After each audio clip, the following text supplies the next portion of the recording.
नमस्कार दोस्तों, आप सभी का फिर से स्वागत है हिंदी इंटरनेशनल ड्रामा में। तो दोस्तों, आज शुरू करते हैं द ग्रेटेस्ट मैरिज का एपिसोड 2, जिसमें हम देखते हैं कि न्यूज स्टेशन पर चांग यूंग की तबीयत खराब हो जाती है। फिर भी वह अपनी पूरी न्यूज की एंकरिंग करती है। टीम के मेंबर उसकी तबीयत खराब को देखकर परेशान हो जाते हैं। न्यूज खत्म करके जब चोंग यूंग ड्रेसिंग रूम में जाती हैं, तो वहां पर म्योंगी पहले से ही बैठी थी और उसे बताती है कि ऑफिस में सब लोग फोन पर मैसेज करके उसी के बारे में लिख रहे हैं। चोंग यूंग भी वॉशरूम में जाकर फोन को चेक करती है। उन मैसेजेस को पढ़ के चांग यूंग को लगता है कि पार्क तेयंग के करीब आने पर वह जरूर प्रेग्नेंट हो गई है। पार्क तेयन बास्केटबॉल खेलने के लिए बाहर आया हुआ था। वह अपनी कार के पास खड़ा होकर फोन चेक करता है कि चोंग यूंग ने उसे कोई मैसेज या कॉल किया है। तभी वह सामने लगे टीवी पर चौ की न्यूज देखता है कि जिसमें बताया जा रहा था कि चोंग यूंग की न्यूज स्टेशन पर तबीयत खराब हो गई है और उसे हॉस्पिटल ले जाया जा रहा है। पार्क को समझ नहीं आता कि वह क्या करे। वह चा को फोन करता है पर चा फोन नहीं उठाती, तो वह अपनी कार को तेजी से भगाता है और न्यूज स्टेशन पर कॉल करके पूछता है कि चोंग यूंग को किस हॉस्पिटल में ले जाया गया है। वहीं दूसरी ओर एम्बुलेंस में चांग यूंग को हॉस्पिटल ले जाया जा रहा था, जिसमें म्योंगिंग भी चा के साथ हॉस्पिटल पहुंचती है। डॉक्टर म्योंगिंग से पूछते हैं कि वह बेहोश कैसे हुई। म्योंगिंग बताती है कि चोंग यूंग को सूखी उल्टियां हो रही थी और उसे चक्कर आए और वह बेहोश हो गई। डॉक्टर कहते हैं क्या यह प्रेग्नेंट है? म्योंगिंग कहती है नहीं, ऐसा नहीं हो सकता। डॉक्टर कहते हैं अगर यह प्रेग्नेंट हुई तो हम इसका एक्सरे नहीं ले पाएंगे, क्योंकि उससे इसके बच्चे को नुकसान हो सकता है। डॉक्टर म्योंगे की बात को मानकर चा को एक्सरे रूम में लेकर जाते हैं। तभी चा को होश आ जाता है और वह कहती है मुझे एक्सरे की जरूरत नहीं, मेरा तो सिर्फ पेट खराब है। दूसरी ओर न्यूज स्टेशन पर प्रेसिडेंट और जो युन चो एक साथ बैठे हुए थे। जो युन चो प्रेसिडेंट से पूछता है कि चोंग यूंग ने चेयरमैन के सामने बहुत बदतमीजी से बात की थी, क्या तुम उसे ऑफिस से निकाल रहे हो? प्रेसिडेंट कहते हैं अगर चेयरमैन हमारे साथ काम नहीं करना चाहेंगे तो मुझे मजबूरी में चोंग यूंग को निकालना ही पड़ेगा। जो युनचो कहता है तुम ऐसा मत करना, क्योंकि मैं उसका डबल एंकर बनकर उसे परेशान करना चाहता था। प्रेसिडेंट के पास न्यूज स्टेशन से कॉल आती है कि चोंग यूंग की तबीयत खराब है और उसे हॉस्पिटल ले जाया गया है। तभी प्रेसिडेंट जो युनचो को बताते हैं कि चोंग यूंग को हॉस्पिटल ले जाया गया है। जो युनचो बहुत हैरान होकर कहता है क्या वह मर गई है? वहीं हॉस्पिटल में म्योंगी चा के रूम में बैठकर चा के बारे में हो रही रूमर्स को अपने फोन पर पढ़ रही थी, जिसे देखकर चा कहती है कि मुझे भी देखना है। चा उसके फोन पर वे सभी रूमर्स पढ़ती हैं और वह कहती है कि इन लोगों को तब तक यकीन नहीं होगा जब तक इन्हें मेरी पिक्चर्स नहीं मिल जाती। म्योंगी जल्दी से चा से फोन लेती है और उसकी पिक्चर खींचकर सबको मैसेज कर देती है। पार्क भी तब तक हॉस्पिटल पहुंच जाता है। जब वह चा के रूम में पहुंचता है तब चा उसे देखकर बहुत हैरान हो जाती है। पार्क कहता है तुम तो बिल्कुल ठीक लग रही हो। चा म्योंगी को रूम में आता हुआ देखकर पार्क को जल्दी से रूम से भगा देती है। म्योंगी चा को सोता हुआ समझकर अपना सामान लेकर बाहर चली जाती है। म्योंगी बाहर पार्क की गाड़ी को देखती है और उसके साथ फोटो खिंचवाने लगती है। तभी पार्क उसे देख लेता है। म्योंगिंग पार्क से पूछती है तुम यहाँ क्या कर रहे हो? पार्क कहता है ये मेरी मर्जी है कि मैं कहाँ जाता हूँ और मैं सिर्फ बाहर हवा लेने के लिए आया हूँ। और म्योंगी अपने घर के लिए चली जाती है। पार्क तभी वहाँ अपनी कार में बैठा फोन पर चेक करता है कि सब लोग यही मैसेज कर रहे थे कि चांग यूंग जरूर प्रेग्नेंट है। तभी वह चा को हॉस्पिटल से बाहर आता हुआ देखता है। चा पार्क को देखकर टैक्सी में बैठ जाती है और पार्क को मैसेज करती है कि मैं अकेले ही घर जाती हूँ। पार्क अपनी कार को लेकर चा की टैक्सी का पीछा करता है और घर पहुंचने पर चा से पूछता है क्या तुम सच में प्रेग्नेंट हो? चा कहती है ऐसा नहीं है। पार्क को जाता हुआ देखकर चा कहती है क्या तुम डर रहे हो कि मैं प्रेग्नेंट हूँ? पार्क कहता है मुझे कोई अपने सिर पर जिम्मेदारी नहीं चाहिए, जिसे सुनकर चा को बहुत बुरा लगता है। पार्क को शक है कि चा उसे झूठ बोल रही है, इसलिए वह प्रेगनेंसी किट लेने के लिए फार्मेसी के शॉप पर जाता है। पार्क घर पहुंचता है तभी वह लिफ्ट में से आता हुआ चा को देखकर अपने हाथों को पीछे कर लेता है और चा से पूछता है तुम कहाँ जा रही हो? चा कहती है मुझे सिर्फ ताजी हवा लेने के लिए बाहर जाना है। पार्क कहता है कि औरतों का इतनी रात बाहर जाना ठीक नहीं है, तुम बाहर मत जाओ। चा फिर भी बाहर चली जाती है। असल में चा को तो फार्मेसी के शॉप पर जाकर प्रेगनेंसी किट खरीदनी थी। पार्क अपनी खिड़की से चोंग यूंग को छिपकर आता हुआ देखता है। चा अपने घर जाकर प्रेगनेंसी टेस्ट करती है, जिससे उसे कंफर्म हो जाता है कि वह प्रेग्नेंट है। तभी पार्क चा के घर आता है और चा से पूछता है क्या तुम प्रेगनेंसी किट लेकर आई हो? चा पहले तो हैरान हो जाती है, फिर कहती है नहीं, मैं ऐसा कुछ भी नहीं लेकर आई हूँ। अगले दिन चा अपनी बिगड़ी हालत में ऑफिस पहुंचती है, जहां वह जो युन चो को देखकर गुड मॉर्निंग विश करती है। पर जो युन चो चंग युंग को कहता है कि वह मैं था जिसने तुम्हें इतने ऊपर पहुंचाया है और तुम अपने सुपीरियर को ही रोंदना चाहती हो। चा कहती है तुमने मुझे ऊपर पहुंचाया है, अगर तुम इतने महान ही हो तो अपनी पोजीशन खुद नहीं बना सकते, और वहां से चली जाती है। शाम को चा अपने दोस्त से मिलती है और उसे प्रेगनेंसी के बारे में बताती है और कोई अच्छा डॉक्टर पूछती है। चा की दोस्त चा से पूछती है कि इस बच्चे का पिता कौन है, लेकिन वह उसे बताने से मना कर देती है। अगले दिन चा डॉक्टर के पास जाती है, जहां डॉक्टर चांग यूं को बताते हैं कि वह अगर इस बच्चे को अबॉर्ट करती है तो हो सकता है कि वह कभी मां न बन सके, जिसे सुनकर चा को बहुत बुरा लगता है। चा पहली बार अपने होने वाले बच्चे को देखती है और वह बहुत खुश थी। फिर वह पार्क को फोन करके आज डिनर पर बुलाती है। पार्क को लगता है कि चा बहुत खुश है, इसका मतलब कि वह प्रेग्नेंट नहीं होगी।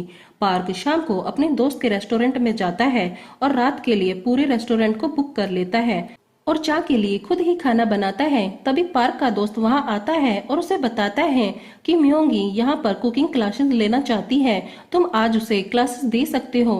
म्योंगी कहती है कि मैं दूर खड़ी होकर ही तुम्हें देखती रहूंगी, जिसके लिए पार्क मान जाता है। दूसरे सीन में हम देखते हैं कि जो युनचो उस पर केस करने वाली लड़की पार्क सुन नियो के पास माफी मांगने के लिए जाता है, पर वह उस पर पैसे फेंक कर वहां से चली जाती है। जो युनचो उन सभी पैसों को इकट्ठा करके अपने पास ले लेता है। फिर हम देखते हैं कि पार्क ने चा के लिए अपना खाना बना लिया है और उसने उसके लिए फूलों का गुलदस्ता भी मंगवाया है। फिर वह म्योंगी को वहां से जाने के लिए कहता है। कुछ देर बाद चा भी रेस्टोरेंट में आ जाती है। पार्क चा को देखकर बहुत खुश था। चा अपनी रिपोर्ट दिखाते हुए पार्क को बताती है कि वह प्रेग्नेंट है। फिर वह पार्क को बच्चे की तस्वीर भी दिखाती है। पार्क कहता है कि मैंने यह सब इसलिए किया था क्योंकि मुझे लगा कि तुम प्रेग्नेंट नहीं हो, जिसे सुनकर चा को बहुत बुरा लगता है और वह गुस्से में अपनी रिपोर्ट उठा लेती है और वहां से जाने लगती है। पार्क चा के पीछे उसके घर आता है और चा को कहता है मैं कोई जिम्मेदारी नहीं चाहता, तुम इस बच्चे को अबॉर्ट करा दो। चा कहती है यह मेरी मर्जी है कि मैं इस बच्चे को रखूं या नहीं, और पार्क के मुंह पर ही दरवाजा बंद कर देती है। अगले सुबह पार्क फिर से चा से मिलने आता है और कल के अपने व्यवहार के लिए माफी मांगता है और चा को कहता है कि मैं तुमसे शादी करना चाहता हूँ, तुम्हें मेरे पेरेंट्स से मिलने के लिए तुम्हें मेरे साथ चलना होगा, जिसके लिए चा भी मान जाती है। पार्क अपनी बहन पार्क सुन्नियो के पास मिलने जाता है और यह वही लड़की है जिसने जो युन चो पर केस किया था। पार्क अपनी बहन को बताता है कि मैं शादी कर रहा हूँ। सुन्नियो कहती है कि तुमने पहले ही एक एंगेजमेंट तोड़ दी थी और अब तुम शादी करने जा रहे हो। पार्क फिर अपने घर जाता है और अपनी माँ के साथ लंच करते हुए उन्हें बताता है कि मैं एक लड़की को पसंद करता हूँ और उससे शादी करना चाहता हूँ, जिसे सुनकर पार्क की माँ हैरान हो जाती है। पार्क अपनी माँ को कहता है कि आप प्लीज मेरे पिता को मनाने में मेरी मदद कीजिए। पार्क की माँ कहती है ठीक है, तुम इस वीकेंड उस लड़की को अपने साथ ले आओ।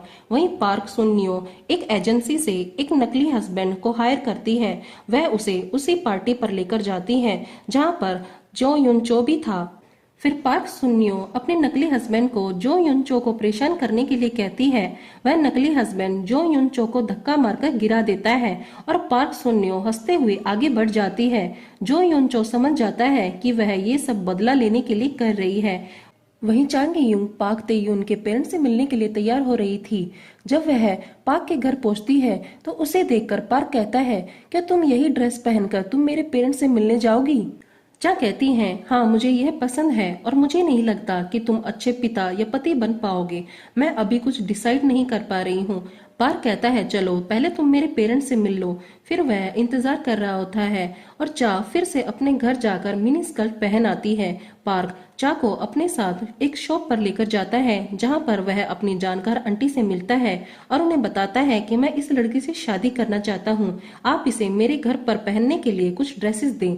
वह आंटी चा को अपने साथ ले जा रही होती है और उन्हें कहती है कि मैंने तुम्हें कई बार टीवी पर देखा था। फिर वह आंटी चा को अपने साथ ले जाती है पर चा जाने से मना कर देती है। चा पार्क को कहती है तुम मुझे बिना बताए यहाँ पर क्यों ले आए?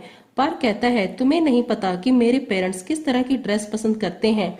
चा कहती है पर मैंने अपने आप को इन्हीं ड्रेसेस में देखा है और मुझे पसंद है कि कोई मुझे इसी तरह देखे। चा कहती है मुझे ट्रेडिशनल ड्रेसेस पसंद नहीं है और ना मुझे अपने बालों को स्टाइल करना पसंद है। पार्क कहता है लेकिन मेरी फैमिली को शॉर्ट स्कर्ट पसंद नहीं है, इसलिए मैं तुम्हें यहाँ पर लेकर आया था। चा कहती है मैं जैसी हूँ मुझे वैसे ही रहने दो और तुम मुझसे वैसे ही शादी करना, मैं खुद को बदलना नहीं चाहती। पार्क कहता है अगर तुम मुझसे शादी नहीं करना चाहती तो तुमने मुझे क्यों बताया कि तुम प्रेग्नेंट हो। चा कहती है मुझे नहीं पता था कि तुम इस तरह के इंसान हो। वे लोग लड़ते लड़ते पार्क के पेरेंट्स के घर पहुंच जाते हैं। चा देखती है कि वह घर बहुत बड़ा था। फिर पार्क चा को अपनी माँ से मिलाता है। पार्क की माँ चा के कपड़ों को घूरने लगती है और उन्हें पार्क के पिता से मिलवाने के लिए लाइब्रेरी में लेकर जाती है। पार्क के पिता चा को शॉर्ट स्कर्ट में देखकर हैरान हो जाते हैं। पार्क अपने पिता को सम्मान देने के लिए फर्श पर लेट जाता है और पार्क को देखकर चा भी उसी तरह वहीं पर लेट जाती है। पार्क की माँ देखती है कि चा बैठने में अनकंफर्टेबल है, इसलिए वह चा की तरफ कुशन फेंकती है जिसे पार्क पकड़ लेता है और चा के पैरों पर रख देता है। पार्क की माँ चा से पूछती है तुम कितने साल की हो। चा कहती है मैं 35 साल की हूँ, पार्क से 2 साल बड़ी। जिसे सुनकर पार्क के पेरेंट्स गुस्सा हो जाते हैं और गुस्से में ही पार्क के पिता उससे पूछते हैं क्या तुम्हारे पेरेंट्स ने तुम्हें यही सिखाया है कि तुम अपने इन लॉज के सामने अपने पति को नाम से बुलाओगी। चा को समझ नहीं आता कि वह क्या बोले, वह चुपचाप वहीं बैठी रहती है। फिर पार्क की माँ पूछती है कि तुम्हारे माता पिता क्या करते हैं। चा बताती है कि मेरे पिता मूवी डायरेक्टर हैं और मेरी माँ एक रेस्टोरेंट चलाती हैं। पार्क के पिता कहते हैं कि मैंने सुना है जो रेस्टोरेंट चलाते हैं उनमें से बहुत गंदी स्मेल आती है। चा फिर भी चुप रह जाती है और वहाँ बैठी सुनती रहती है।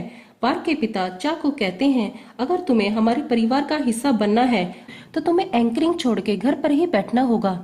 फिर पार्क की माँ कहती है क्या तुमने अपना हेल्थ चेकअप करवाया है, क्या तुम माँ बन सकती हो या नहीं। पार्क उन्हें बताने ही वाला था कि चा प्रेग्नेंट है, लेकिन तभी चा पार्क को हाथ मारकर चुप रहने के लिए कहती है। पार्क के पिता पार्क को चुप देखकर उस पर किताबें फेंक कर मारते हैं और उसे कहते हैं क्या यह लड़की तुम्हें मजाक समझती है। पार्क कहता है मैं चा को प्यार करता हूँ जो शादी के लिए सबसे जरूरी है। फिर पार्क के पिता कहते हैं कि इस लड़की में ना तो क्लास है और ना ही मैनर्स, तुम इससे शादी नहीं कर सकते। चा उठकर कहती है बस बहुत हो गया, मुझे ये शादी नहीं करनी और वहाँ से चली जाती है। पार्क चा को रुकने के लिए कहता है। पार्क के पिता खड़े होते हैं और पार्क को बहुत मारते हैं और पार्क को घर से निकल जाने के लिए कहते हैं। पार्क बाहर भागकर चा को रोकता है और कहता है अगर तुम थोड़ी देर और यह सहन कर लेती तो हम दोनों की शादी हो जाती। चा कहती है कौन सी औरत होगी जो खुद के बारे में और अपने माँ बाप के बारे में इतना सुनेगी। पार्क कहता है तुम्हें पता है तुम जैसी बहुत सारी लड़कियां मुझसे शादी करना चाहती हैं। चा कहती है तो ठीक है तुम उनसे शादी कर लो। पार्क कहता है तो तुमने मुझे क्यों बताया कि तुम प्रेग्नेंट हो।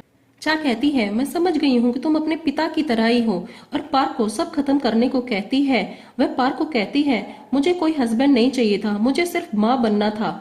पार्क चिल्लाकर कहता है तो क्या तुम मुझे सिर्फ यूज कर रही थी, और चा को बच्चा अबॉर्ट करने के लिए कहता है। चा कहती है यह मेरी मर्जी है कि मैं बच्चा रखूं या नहीं। तो दोस्तों आपको क्या लगता है कि चा और पार्क की शादी हो पाएगी या नहीं, या फिर चा उस बच्चे को अबॉर्ट कर देगी। तो दोस्तों आगे मिलते हैं एपिसोड 3 में। अगर आपको आज का एपिसोड पसंद आया है तो लाइक और सब्सक्राइब जरूर कीजिए।